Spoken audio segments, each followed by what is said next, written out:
இன்று ஆகஸ்ட் மாதம் 31ஆம் தேதி 2024ஆம் ஆண்டு சனிக்கிழமை. தலைப்புச் செய்திகள். ஒன்டாரியோ மாகாணத்தில் பாடசாலைகளின் வகுப்பறைகளில் கையடக்க தொலைபேசியை பயன்படுத்துவதற்கு தடை விதிக்கப்பட்டுள்ளதாக தெரிவிக்கப்படுகின்றது. எதிர்வரும் ஜனாதிபதி தேர்தலில் போட்டியிடும் தமிழ் பொது வேட்பாளரான ப. அரியநேந்திரனை ஆதரித்து எமது வரலாற்று கடமையை நிறைவேற்றி உலகமெல்லாம் ஒலிக்க சங்கு சின்னத்தில் வாக்களிக்க வேண்டும் என யாழ்ப்பாண வணிகர் கழகம் வேண்டுகோள் விடுத்துள்ளது. வறுமையை ஒழிப்பது மிகவும் அவசியமானதாக இருக்கின்றது. அரசாங்கத்தின் தரமற்ற கொள்கைகள் காரணமாக பெரும்பான்மையானோர் வறுமையில் சிக்கியிருக்கிறார்கள் எனவும் ஐக்கிய மக்கள் சக்தி அரசாங்கத்தின் ஊடாக விவசாய கடனை ரத்து செய்வோம் என சஜித் பிரேமதாச தெரிவித்துள்ளார். ஜனாதிபதி ரணில் விக்ரமசிங்கே பிரதம அதிகாரியாக கலந்து கொண்ட தேசிய இளைஞர் மாநாட்டுக்குள் தேர்தல் ஆணைக்குழு அதிகாரிகள் திடீரென நுழைந்து சோதனையிட்டுள்ளனர். கடும் மழை மற்றும் புயல் காற்று காரணமாக பாகிஸ்தானின் மிகப்பெரிய நகரமான கராச்சியில் நேற்று வெள்ளிக்கிழமை பாடசாலைகள் மூடப்பட்டிருந்தன. வணக்கம். ஒன்டாரியோ மாகாணத்தில் பாடசாலைகளின் வகுப்பறைகளில் கையடக்க தொலைபேசியை பயன்படுத்துவதற்கு தடை விதிக்கப்பட்டுள்ளதாக தெரிவிக்கப்படுகின்றது. தற்போது பாடசாலைகளுக்கு விடுமுறை வழங்கப்பட்டுள்ள நிலையில் அடுத்த வாரம் ஆரம்பமாக உள்ள தவணை முதல் இந்த தடை நடைமுறைப்படுத்தப்படும் என அறிவிக்கப்பட்டுள்ளது. ஒன்டாரியோ மாகாணத்தின் புதிய கல்வி அமைச்சர் ஜில் டன்லோப் இந்த விடயத்தை அறிவித்துள்ளார். வகுப்பறைகளில் கையடக்க தொலைபேசி பயன்படுத்துவது தடை செய்யப்படுவது தொடர்பில் பெற்றோரையும் மாணவர்களையும் தெளிவூட்டி வருவதாக கல்வி அமைச்சர் தெரிவித்துள்ளார். இந்நிலையில் பாலர் வகுப்பு முதல் தரம் 6 வரையிலான மாணவர்கள் தங்களது வகுப்பறை கற்றல் நடவடிக்கைகளின் போது கையடக்க தொலைபேசிகளை பயன்படுத்த முடியாது என அறிவிக்கப்பட்டுள்ளது.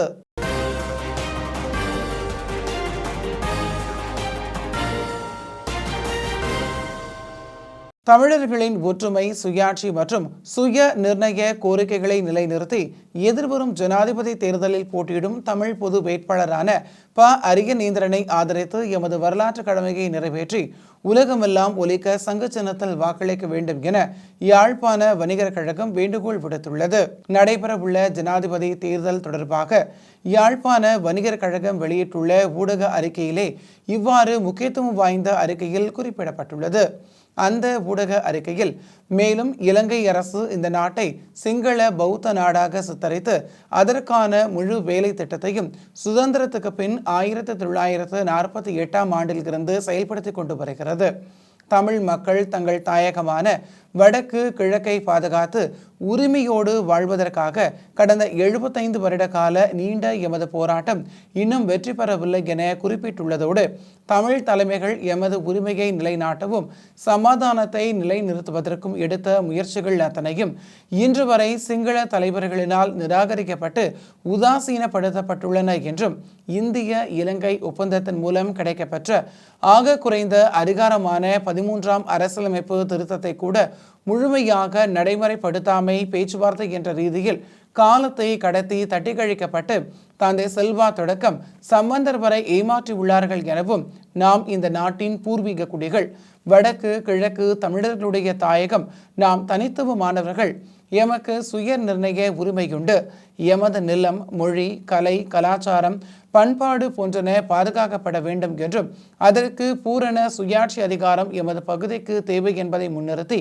தமிழ் மக்கள் தங்கள் கோரிக்கைகளுக்கான சர்வஜன வாக்கெடுப்பாக இந்த தேர்தலை எதிர்கொண்டு அதற்கான அங்கீகாரத்தை பெற வேண்டும் என தெரிவித்துள்ளதோடு இதன் மூலம் இலங்கை அரசுக்கும் சர்வதேசத்துக்கும் நாம் இன்னும் எமது உரிமை போராட்டத்தில் உறுதியாக இருக்கின்றோம் என்பதை அடையாளப்படுத்த முடியும் என்றும் இந்த ஜனாதிபதி தேர்தலை தமிழ் மக்களின் விடிவுக்காக ஜனநாயக முறையில் புதிய அணுகுமுறையாக இதை அணுகி எமது உரிமைகளை வென்றெடுக்க புத்தி சாதுரியமாக நடந்து இதனை அணுகுவதே சிறந்த தீர்மானமாக அமையும் என்றும் தெரிவிக்கப்பட்டுள்ளதோடு இந்த முயற்சிக்கு வடக்கு கிழக்கில் செயல்படும் தமிழ் தேசியம் சார்ந்த அனைத்து கட்சிகளும், வடக்கு கிழக்கில் செயல்படும் அத்தனை பொது அமைப்புகளும், வடக்கு கிழக்கை சேர்ந்த நாட்டின் ஏனைய பகுதிகளில் வாழும் அத்தனை தமிழ் பேசும் மக்களும் தமிழ் பொது வேட்பாளருக்கு தங்கள் பேராதரவை வழங்கி வாக்குகளை செலுத்த வேண்டும் எனவும் வேண்டுகோள் விடுக்கப்பட்டுள்ளது.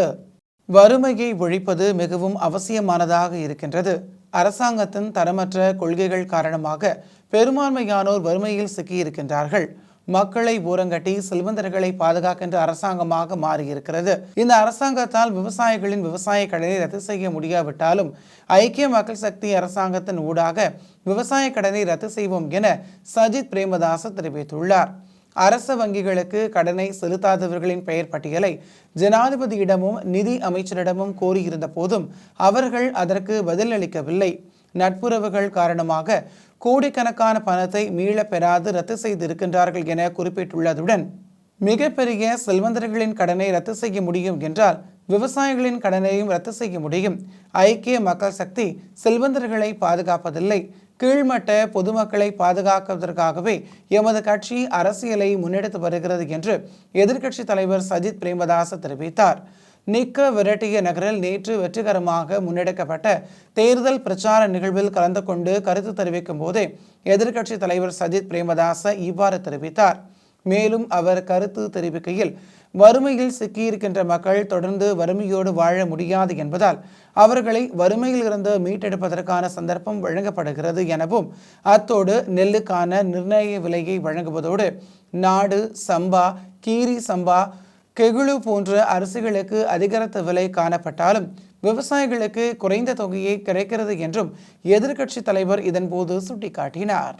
ஜனாதிபதி ரணில் விக்ரமசிங்கே பிரதம அதிகாரியாக கலந்து கொண்ட தேசிய இளைஞர் மாநாட்டுக்குள் தேர்தல் ஆணைக்குழு அதிகாரிகள் திடீரென நுழைந்து சோதனையிட்டுள்ளனர். மகரம இளைஞர் சேவை மன்றத்தில் நடைபெற்ற தேசிய இளைஞர் மாநாட்டு தொடர்பில் கிடைத்த தகவலுக்கு அமைய தேர்தல்கள் ஆணைக்குழுவின் அதிகாரிகள் அங்கு சென்றுள்ளனர். ஜனாதிபதி பதி பிரேம அதிகாரியாக கலந்து கொண்ட போதிலும் அதனை வீடியோவாக பதிவு செய்து அரசு சொத்துக்களை முறைகேடு செய்தமை தொடர்பாக தேர்தல்கள் ஆணைக்குழுவின் அதிகாரிகள் மகரம போலீஸ் நிலையத்தில் முறைப்பாடு செய்துள்ளனர். இந்த மாநாடு நேற்று காலை தேசிய இளைஞர் பேரவை மன்றத்தில் பெருமளவான இளைஞர்களின் பங்கு பற்றுதலுடன் நடைபெற்றது. பிரதம அதிதியாக ஜனாதிபதி தேர்தலில் போட்டியிடும் சுயேட்சை வேட்பாளரான ரணில் விக்ரமசிங்கே கலந்து கொண்டார். தேசிய இளைஞர் சேவை மன்றத்தின் தலைவர் மற்றும் பணிப்பாளர் நாயகம் பல்வேறு பிரதேசங்களில் இருந்து இளைஞர்களை வரவழைத்து இந்த மாநாட்டை நடத்தியுள்ளனர். அங்கு இளைஞர்கள் மத்தியில் உரையாற்றிய அவர் ஜனாதிபதி ரணில் விக்ரமசிங்கவின் வெற்றிக்காக உழைக்குமாறு கூறினார்.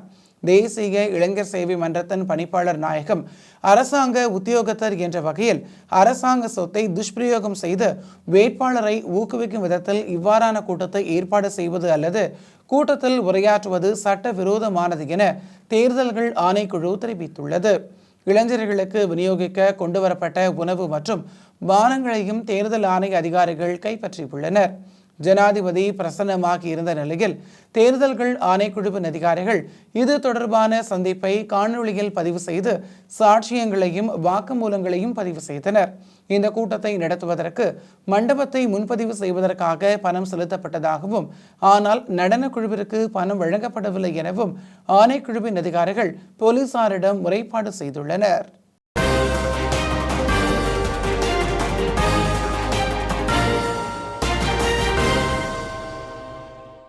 குஜராத்தில் கடந்த 4 நாட்களாக நீடித்த சீரற்ற வானிலையால் ஏற்பட்ட அனர்த்தங்களில் சிக்கி பலியானோரின் எண்ணிக்கை 32ஆக உயர்வடைந்துள்ளது. அத்துடன் 32,000 பேர் அங்கிருந்து வெளியேற்றப்பட்டுள்ளதாகவும் 1,200 பேர் மீட்கப்பட்டுள்ளதாகவும் தெரிவிக்கப்பட்டுள்ளது. 1976க்கு பிறகு ஆகஸ்ட் மாதம் அரபிக்கடலில் உருவாகும் முதல் சூறாவளி புயல் இதுவாகும். இதனிடையே கடலில் பயணம் செய்வோரும் மீனவ சமூகமும் இவ்விடயம் தொடர்பாக வழங்கப்படும் எதிர்கால ஆலோசனைகள் தொடர்பாக அவதானமாக இருக்குமாறு இலங்கை வளிமண்டலவியல் திணைக்களத்தால் அறிவுறுத்தல் விடுக்கப்பட்டுள்ளது. நாட்டை சூழவுள்ள காற்றானது தென்மேற்கு திசையில் இருந்து வீசக்கூடுவதுடன் காற்றின் வேகமானது மணித்தியாலத்துக்கு 30 முதல் 40 கிலோமீட்டர் வரை காணப்படும் என எதிர்பார்க்கப்படுகின்ற இதேவேளை கடும் மழை மற்றும் புயல் காற்று காரணமாக பாகிஸ்தானின் மிகப்பெரிய நகரமான கராச்சியில் நேற்று வெள்ளிக்கிழமை பாடசாலைகளை மூட அதிகாரிகள் உத்தரவிட்டனர். அரேபிய கடலில் ஆழ்ந்த காற்றழுத்த தாழ்வு மண்டலம் சூறாவளி புயலாக உருவாகலாம் என்று வானிலை அலுவலகம் எச்சரித்துள்ளதை அடுத்து புயல் தாக்கத்தால் கராச்சியின் சில பகுதிகளில் ஒரே இரவில் 147 மில்லிமீட்டர் அளவு மழை பெய்துள்ளது.